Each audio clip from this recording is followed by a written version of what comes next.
మారుతూ ఉంటాయి అధ్యక్ష. కానీ ఒకటి మాత్రం వాస్తవం అధ్యక్ష, జనరల్గా రాష్ట్రాలు ఎప్పుడైనా కూడా బడ్జెట్లు ఎప్పుడు పెడతాయి అధ్యక్ష?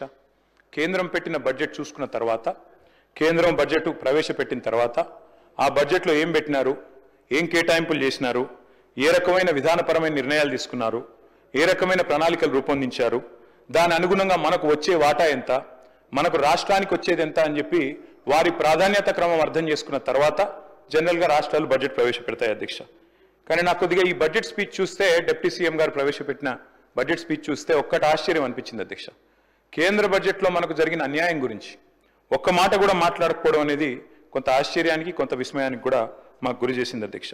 చెప్పింటే బాగుండేది. తెలంగాణకు జరిగిన అన్యాయం, కేంద్ర ప్రభుత్వం ఏ రకంగా 11 ఏళ్లుగా మనను దగా చేస్తుంది, ఈ విషయం కూడా గట్టిగా చెప్పినంటే తెలంగాణ ప్రజలకు కూడా తెలిసి వచ్చేది, బాగుండేది అనేది నా అభిప్రాయం అధ్యక్ష.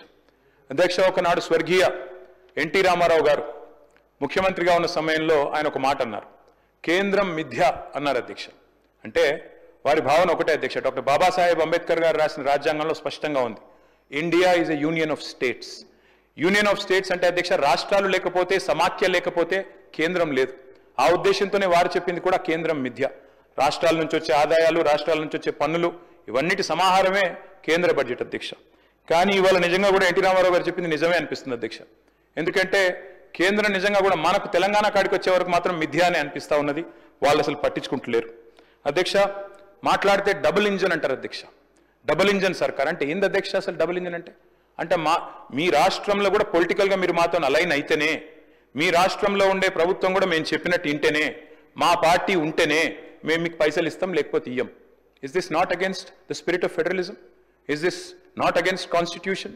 అంటే ఇంత దుర్మార్గంగా డైరెక్ట్గా కేంద్రంలో ఉన్న పెద్దలే డబుల్ ఇంజన్ అని మాట్లాడుతుంటే, దాని గురించి మనం మాట మాత్రంగానన్నా నిరసన చెప్పకపోతే, ప్రజలకు తెలియజెప్పకపోతే ఇది సరికాదు అధ్యక్ష. ఒక రకంగా చెప్పాలంటే కేంద్రం మీరు మాకు ఓట్లు వేస్తేనే పైసలు ఇస్తాం, లేకపోతే ఇయ్యం అని చెప్పినట్టే అధ్యక్ష. ఒక రకంగా బ్లాక్మెయిల్ చేయడం ఇది. కాబట్టి this is anti federal spirit అని చెప్పక తప్పదు అధ్యక్ష. మన కేంద్ర బడ్జెట్ పెట్టారు February 1 నాడు. నిజంగా చాలామంది చూసి ఆశ్చర్యపోయినారు. అందులో తెలంగాణ అన్న పదం కూడా వినబడలేదు ఎక్కడ కూడా.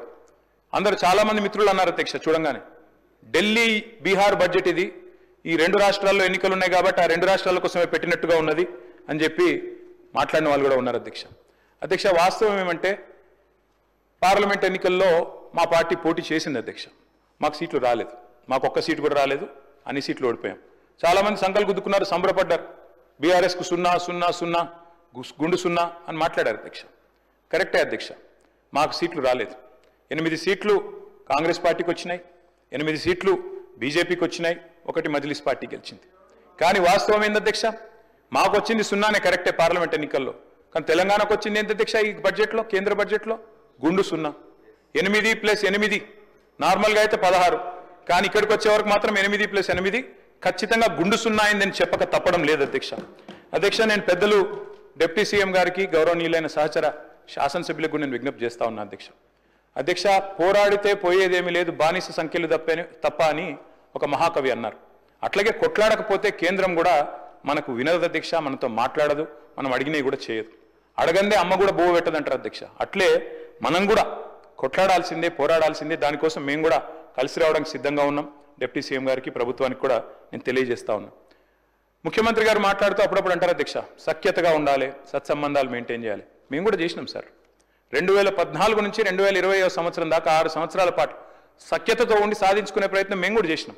ఆనాడు మేము కూడా మిషన్ భగీరథ అని ప్రారంభోత్సవం పెట్టి బ్రహ్మాండమైన కార్యక్రమం చేసి పెద్దలు ప్రధానమంత్రి గారిని ఆహ్వానించి వారి చేతుల మీదుగానే ముఖ్యమంత్రి గారి నియోజకవర్గం గజ్వేల్లో మీటింగ్ పెట్టి, బహిరంగ సభ పెట్టి మరీ ఆహ్వానించి సఖ్యతతో సత్సంబంధాలు మెయింటైన్ చేస్తూనే 6 సంవత్సరాల పాటు పిలిచి ఆహ్వానించాం అధ్యక్ష. కానీ ఏమైంది అధ్యక్ష? ఏం జరిగింది, ఏం ఒరిగింది తెలంగాణ కేంద్రం నుంచి? దేశానికే దారి చూపెట్టి ఎన్నో పథకాలు ప్రవేశపెట్టినా కేంద్రం మాత్రం చిల్లి గవ్వ కూడా మనకు విదిల్చలేదు. ఇంతకుముందు ముఖ్యమంత్రి గారు చెప్పారు, పన్నుల రూపంలో రూపాయి ఇక్కడి నుంచి పోతుంటే మనకు తిరిగి 42 పైసలే వస్తున్నదని. అది వాస్తవం అధ్యక్ష, రావడం లేదు. మనం ఇస్తున్నది ఎక్కువ, వారు తిరిగి ఇస్తున్నది తక్కువ. కాపీ కొట్టిన అధ్యక్ష మన పథకాలు ఎన్నో. ఒక ప్రోగ్రెసివ్ స్టేట్గా తెలంగాణ పెట్టిన పథకాలు, రైతు బంధు అనే పథకం దేశంలో ఎక్కడ పెట్టలేదు అధ్యక్ష ఎవరు 75 ఏళ్లలో. మరి ఆనాడు కేసీఆర్ గారి నాయకత్వంలో తెలంగాణ ప్రభుత్వంలో మనం రైతు బంధు ప్రవేశపెట్టిన తర్వాత 2 ఏళ్ల తర్వాత దాన్ని కాపీ కొట్టి కేంద్రంలో పిఎం కిసాన్ అనే ఒక ప్రోగ్రాం పెట్టారు. మిషన్ కాకతీయ ఆనాడు టీఆర్ఎస్ ప్రభుత్వం తీసుకొస్తే దాన్ని కాపీ కొట్టి అమృత్ సరోవర్ అనే పథకం తీసుకొచ్చారు. మిషన్ భగీరథ అని మనం ఇక్కడ పెడితే హర్ ఘర్ జల్ అని తర్వాత వాళ్ళు కూడా తీసుకున్నారు. ఆ తర్వాత టీఎస్ ఐపాస్ అని మనం ఇక్కడ తెస్తే సింగిల్ విండో అని దాన్ని కాపీ కొట్టి అక్కడ తెచ్చుకున్నారు. అభ్యంతరం ఏం లేదు. Imitation is the best form of flattery sir. తప్పకుండా మనం మంచి పనులు చేస్తున్నాం కాబట్టే వాళ్ళకు కూడా నచ్చి అనుకరించారు అనుకోవచ్చు అధ్యక్ష. కానీ బాధ ఎక్కడ అనిపిస్తుంది అంటే ఇవన్నీ అనుకరిస్తారు, మన బాటలో నడుస్తారు, మన డబ్బులు పన్నుల రూపంలో తీసుకుంటారు, కానీ తిరిగి మాత్రం మనకేమీ రాదు అధ్యక్ష. వస్తారు అధ్యక్ష కేంద్ర మంత్రులు దండయాత్రకు వస్తారు. వచ్చినప్పుడు మాత్రం నిజంగా అధ్యక్ష వాళ్ళ పర్యటనలకైనా ఖర్చులు ఇచ్చినా ఇక్కడ 2-3 ప్రాజెక్టులు పూర్తవుతున్నాయి అధ్యక్ష. గంతమంది వస్తారు వచ్చినప్పుడు మాత్రం. వాస్తవం అధ్యక్ష ఇది. నిజంగా చెప్పాలి అంటే అధ్యక్ష, we are one of the largest contributors to India's economy. ఇంతకుముందు ముఖ్యమంత్రి గారు చెప్పారు 19% ఉన్న దక్షిణాది రాష్ట్రాలు 36% జీడిపి కాంట్రిబ్యూట్ చేస్తున్నాయని. Yes, and I'm proud. Yes, of course we are Indians. ముందుగా భారతీయులం, భారత జాతి నిర్మాణంలో పాలు పంచుకుంటున్న వాళ్ళం.